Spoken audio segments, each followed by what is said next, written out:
Hey, this is Rachel with Rachel Kohler Dog Training, and I'm here with Susan from Pack Leader Dog Training.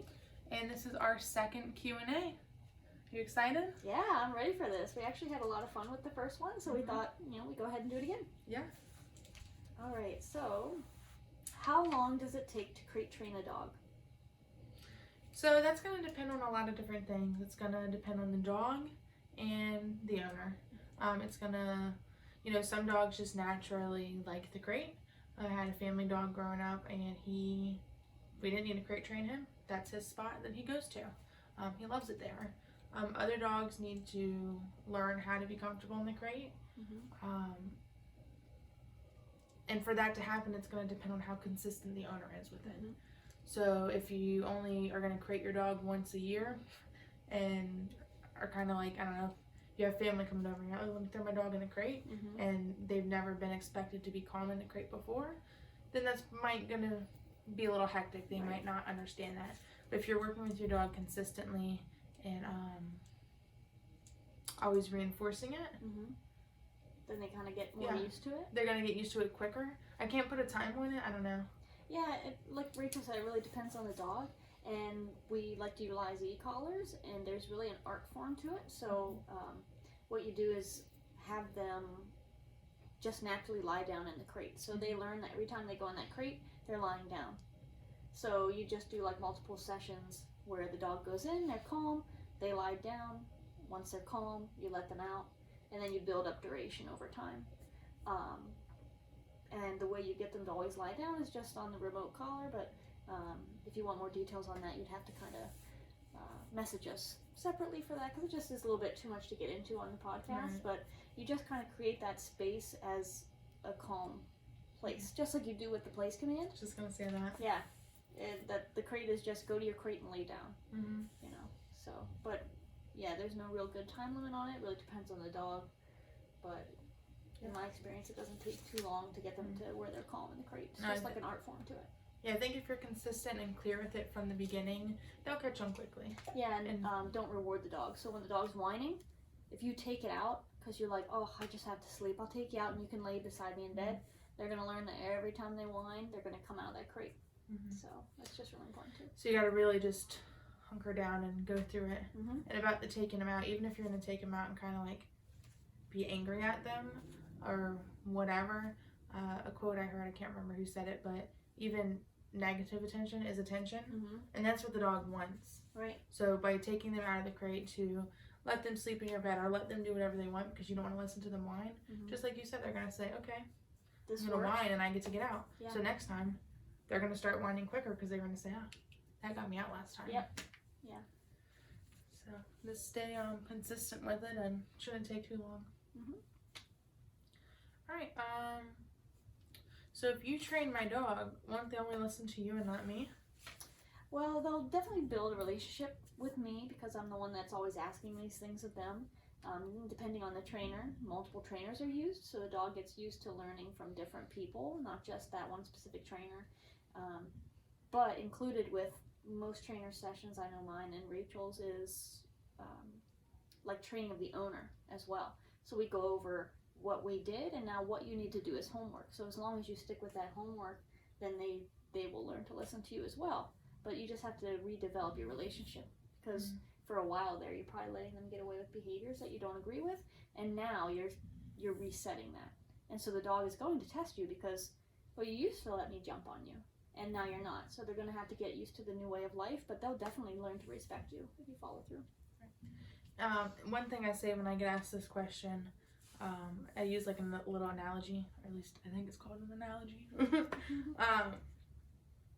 So to humanize it, because I know some dog trainers don't like that, but when talking to clients, I like to kind of explain things like that. So I like to think of it as, our dogs don't speak English. They don't know English or whatever language that you speak. It means nothing to them. So I can speak dog. I can't, but I can know how to train them. So I find, and this is why I prefer board and train sometimes. I mean, one-on-one sessions are great, don't get me wrong, but where I'm at in my training career, I really like the board and train sessions. So I know the language, right, that I want to teach your dog. So I can train your dog this language Mhm. very clearly because I understand it. And then I can go back to the owner for these sessions you were talking about, and I can train the owner this language. So when all is said and done, you and your dog are going to be speaking the same language. Whereas if I'm trying to train the owner and they're trying to train the dog at the same time, I've sometimes found that There's a little bit of a hiccup there. there's a little bit of, a little confusion. And not to say that, again, I don't have anything against one-on-ones. When done properly, they can be done great. But yeah, and I mean, some owners, they want to do that, and I'm all for it. That's amazing. But I have found that, like, that's why I kind of say, like, I know the language, so let me teach both of y'all, and then you can speak the language together. Cool. I like it. That's kind of my little thing about that. Next question. My dog is 7 years old. Can he still be trained? Can you teach an old dog new tricks? So yeah, I always say, as long as your dog is like physically and mentally like healthy, that they can still learn. You do have to take into consideration that you mentioned this a second ago with your owner, with the relationship with the owners. Your dogs, if you've had them this long, whatever, they've had 7 years or however long to practice those unwanted behaviors. So they might be a little more stubborn, not always, but they could like be more stubborn in the beginning, but you can definitely teach them and change that picture for them and have a new foundation with your dog. Yeah. Is that nothing to say? You touched on everything. I was like, very good points. So why beat a dead horse when you got it right the first time? Well, thanks. Didn't want to interrupt you if you had something to say. All right. How long can my dog have their e-collar on? So with the dogs that we use for board and trains, like they have their collars on pretty much from like 7 o'clock in the morning until the last time we rotate the collars. It's like 4 o'clock, depending on the dog. So if they have any nonsense behaviors like whining overnight or trying to destroy the crate, it's left on. But for a normal dog, let's say from 7 a.m. to about 4 p.m., but then it's rotated. You want to rotate it like every 3 to 4 hours if you can, just to make sure they don't get pressure sores. So the placement is important. So you just want to rotate it like from this left side to the right side like every 3 to 4 hours. But as long as you're doing that, they can wear it, pretty much all day. Right. But you want to give them a rest whenever you can. So after you stop that nonsense behavior, like if it is a dog that tries to destroy the crate at night, once you see consecutively they've stopped doing that and they're calm in the crate, then I would leave it off overnight to give them a rest. I agree with that. And then plus when they get to the point where they can have it off overnight, then you can charge it. When you've got that dog that is just constantly needing that, you can find some little times throughout the day to charge it. But as long as you're rotating it, that's the main thing to remember. Like you said. Yeah. It's my turn again. We're still learning. Yeah, it's okay. It's just the second time. Yeah. All right. My dog's scared of the vacuum. How do I get him used to it? All right. So my go-to with most desensitization type things would be to train your dog a solid place command. I sometimes feel like all I say is place because it's so great and can be used for so many things. So train your dog a solid place. Don't do anything with a vacuum. Once your dog has a good place and they've got duration built up and some high distractions built up, then you can start introducing the vacuum. Have your dog on a back tie, which means like have their leash connected to something so they can't run away. And then start to slowly introduce the vacuum. So depending on how scared your dog is of it, you could just start with the vacuum in the room. I like to reward the dogs often when they're doing a good job. So you can give them some treats for being great on place if you want. Start moving the vacuum around without it being annoying, because that in itself, big, scary, clunky looking machine going around the house could be scary for them. So move it around without it plugged in. Give your dog some treats. Eventually, once you find that they're kind of settled into their place, then you can turn it on. And again, just be ready to, if they do break or try to run away, you got to be prepared to correct that. Now, you're not correcting them being scared of the vacuum. You're correcting them breaking a known command. Yeah. And like she said, depends on how scared the dog is of the vacuum. So here, while we've been training dogs together, there are certain dogs that are terrified, and certain dogs that are kind of just hesitant, and then other dogs that really don't care. Sleep right through it. So depending on the dog, that's how close I'm going to get. So I'm going to be really fair. So if I'm vacuuming this whole room and I have a dog on place over here, and he's terrified, I might be vacuuming way around him, because I'm going to be looking to see when he's thinking about breaking, to be fair, right? So if I'm over here like 6 feet away, and he's like, you can tell when they're about to get up, he's like, I gotta get I up. might stop moving the vacuum, and if he didn't get up, I'd mark it with good or click, and then give him food, and then I'd go back over here, and that's his threshold right now. So if you want to not worry about correcting as often, you can just wait the dog out. So he almost broke 6 feet away, so just do it 6 feet away today.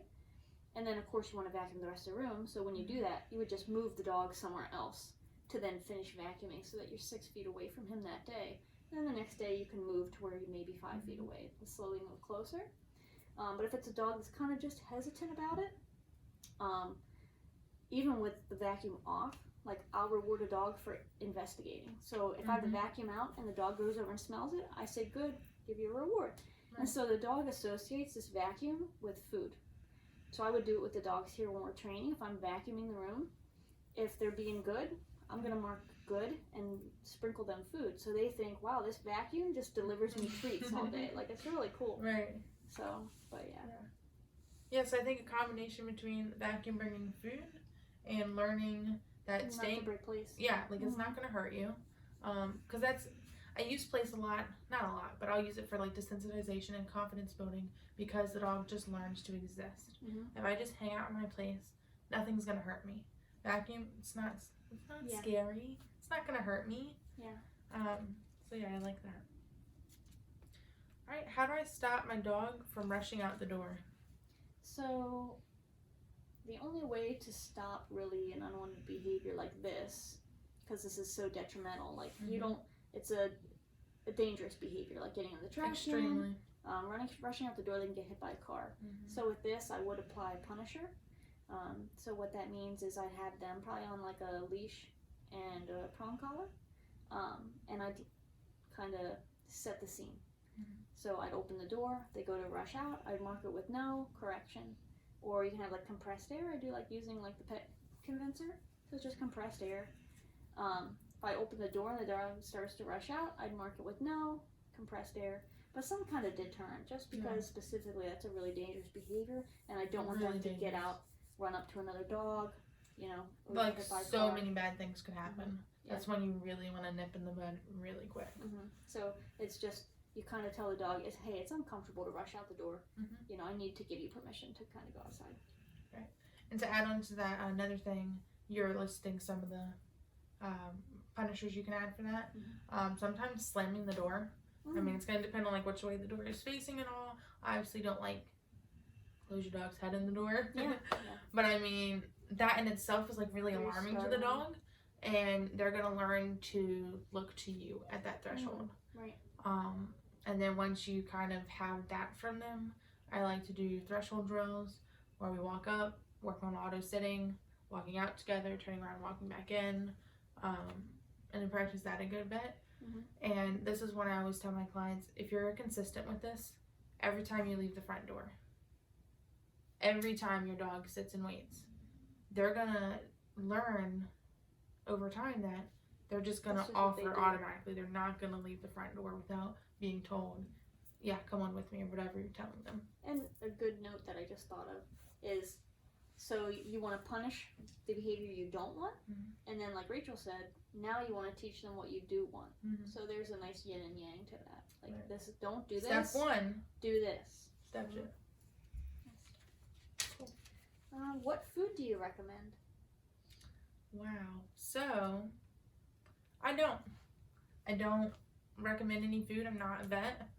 And to be quite honest, I don't have a personal dog of my own at the moment right now. So I haven't done the research. I can tell you that there's good kibble. Well, I'm sure there's better kibble and there's crap kibble. I'm sure there's good ways to feed raw and bad ways to feed raw. But I can't recommend anything. I don't know. I haven't done the research. I can tell you how to train your dog. But I don't know what to feed them. Usually that's a veterinary question. Sometimes you, like I was in the veterinary field for a little bit. I am still a certified vet tech, and there are definitely like bottom of the barrel kibbles. So you just want to do your research, find a good quality kibble or raw, but make sure that they're getting the nutrients that they really need. Like you want to be careful feeding raw, that you give them, you know, nice balanced diet. So just do your research on that. And what I can add, again, not being a vet, but when I got into training, I did have like a little nutrition section that I did, and maybe this is common knowledge to everybody, but like it wasn't to me. Look at the ingredients. Like, do your research and all online, but so ingredients, and again, might be common knowledge to everybody. Ingredients are listed in order of what's in there the most. So if you look at the ingredient list, and on the first like line or so, you can't identify what anything on there is, because it just sounds like a bunch of chemicals and made up crap. Maybe don't want to feed that to your dog. I could be wrong, but like maybe not. So like, I mean, I have looked at dog food before. Like it was literally when I was learning the nutrition. Next time I was at the pet store, I was just in the dog food aisle, like just for fun, like looking at some of the stuff.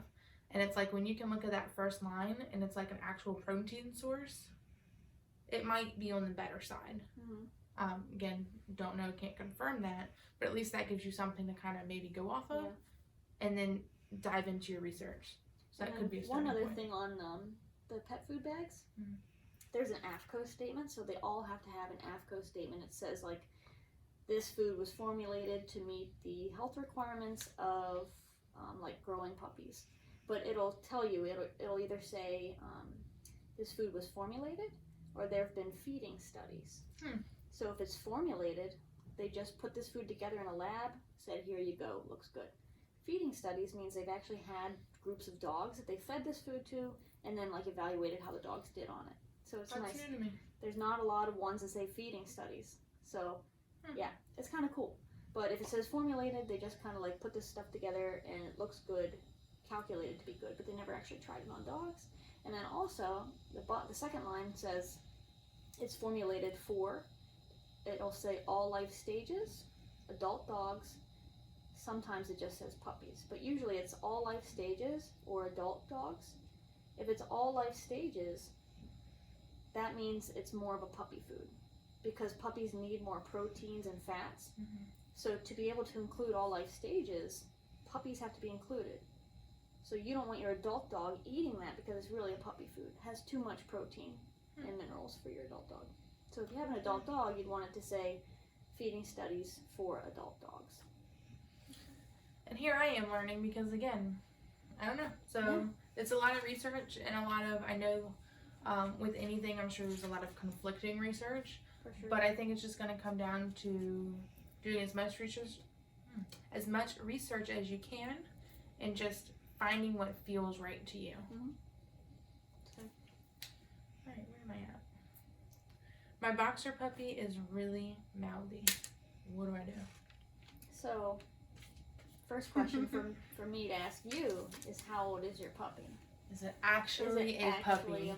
Are we talking like 8 to 12 weeks, 20 weeks? Or are we talking like 10 months? Because some people still consider that a puppy. Some people still consider a year and a half a puppy up until they're 2. I mean, I was going to say, I remember, I always hear that. Yeah, but like when I'm describing a puppy, I'd probably go like 10 months and younger, but that's such a big range. So if we're like a young puppy, let's say 15 weeks and younger, depending on the breed, I'm going to make it extremely uncomfortable for you to bite me, because that's just going to become a terrible behavior. Mouthy puppies end up being bitey puppies. You don't want to redirect, because you're telling the puppy like, oh, you're biting me? Here's a treat, good Here's job. A toy. Yes, very good. Sorry. So yeah, that's actually how they train bite dogs, is they redirect onto a toy and get the bite drive up.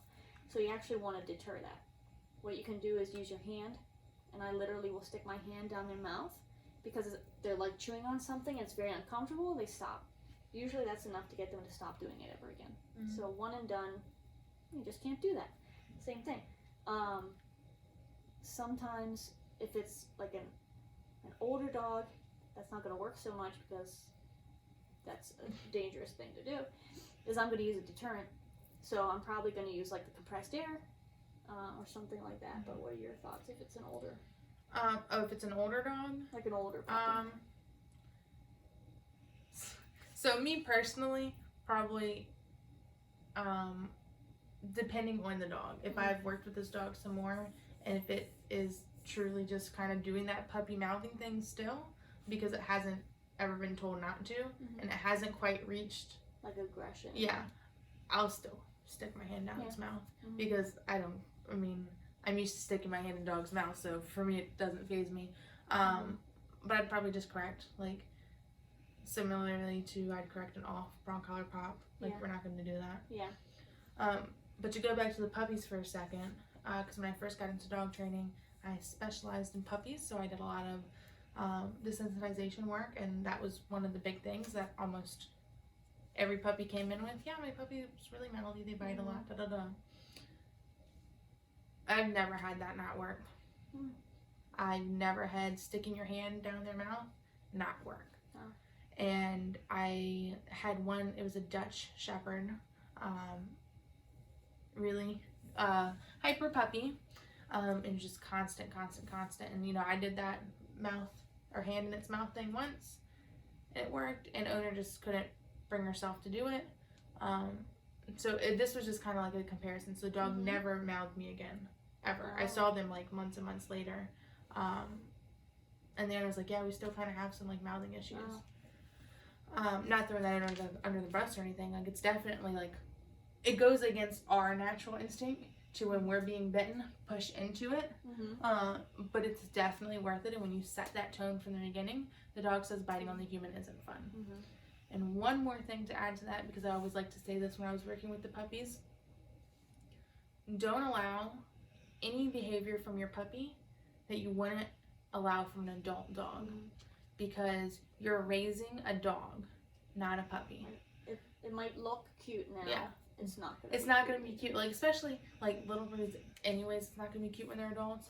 But like, imagine you've got a big dog breed and it's a puppy and it's jumping on you and it's biting at you and you're having so much fun playing with it and you think it's great. Alright, well, when that puppy grows up and is a 150-pound mastiff, I don't know, some big breed, it's not gonna be cute and fun. And then when you go to correct it for this puppy, it's like, but I thought we were playing. Right, they're not. This is how we've always played like this. So remember, you're raising dogs, not puppies, and just don't allow anything from your puppy that you wouldn't allow from an adult dog. There's my little side rant about puppies. Nice. Oh, it's good. And people are getting a lot of puppies right now. With being quarantined. Pandemic so they're wanting puppies. to rescue puppies, and so we're getting a lot of puppy questions. So it's good. We should probably, just to mention this here, talk about some protocols with pandemic puppies and ways to help set them up for success. Because being in your house all day with your puppy.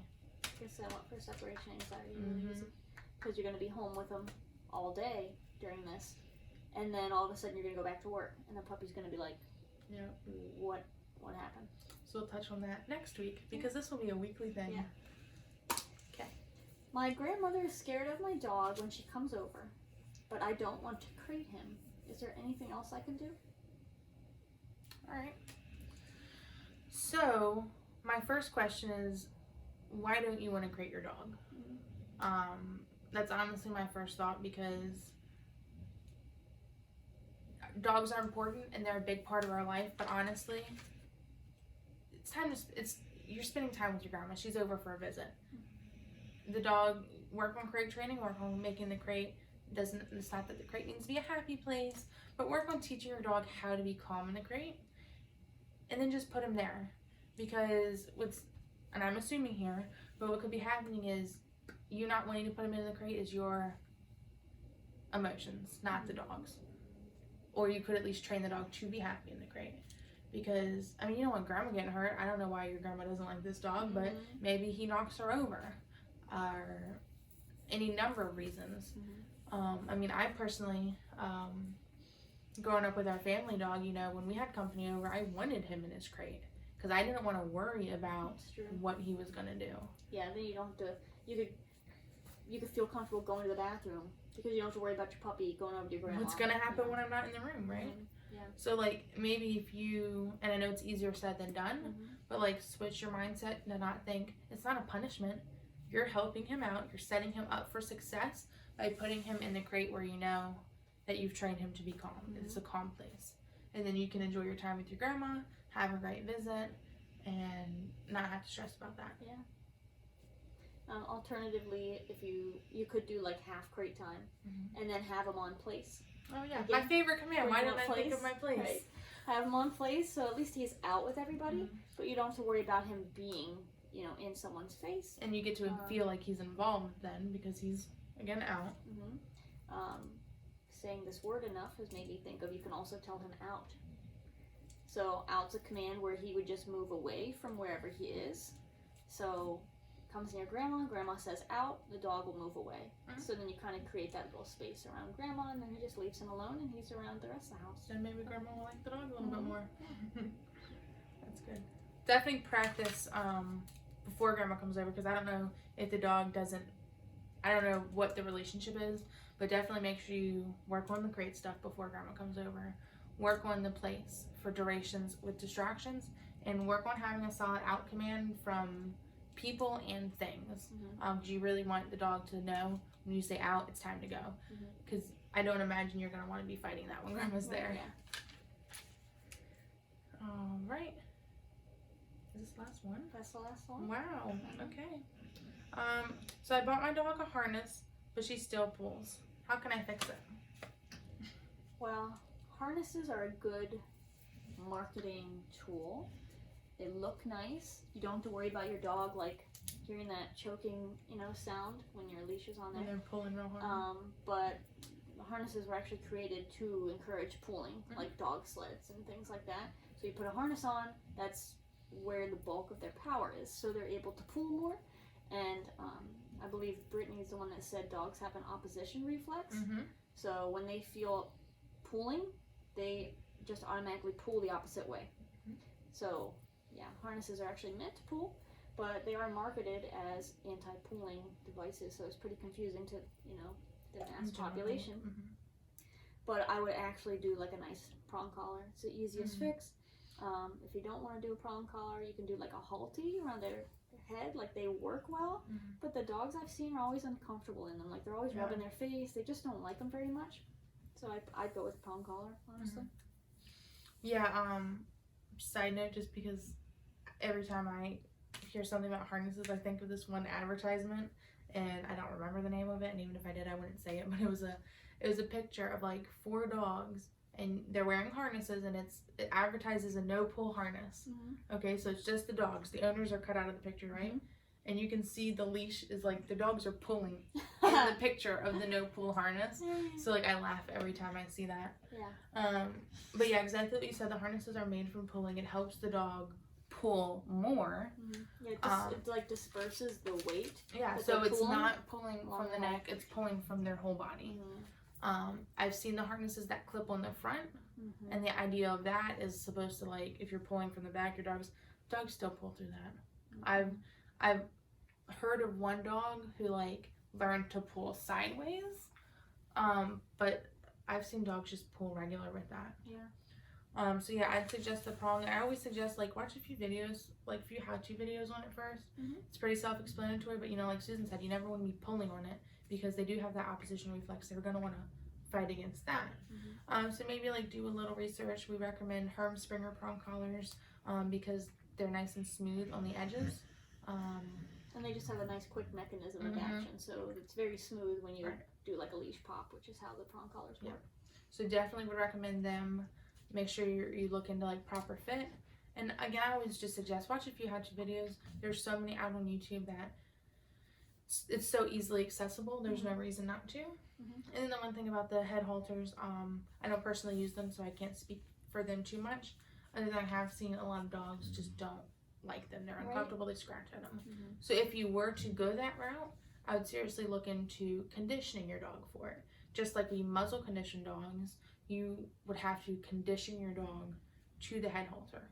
So if that's the route you want to go, just know that that's going to be an added step into your training. Whereas the prong collar, you can pretty much get it on and get to work for the most part.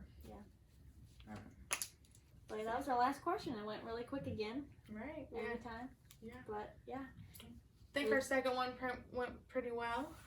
Yeah, it was a really good time, and you'll just have to look out for the post next week. We'll be posting weekly where you would want to list your questions, and then we'll ask them for you. But thanks for joining us.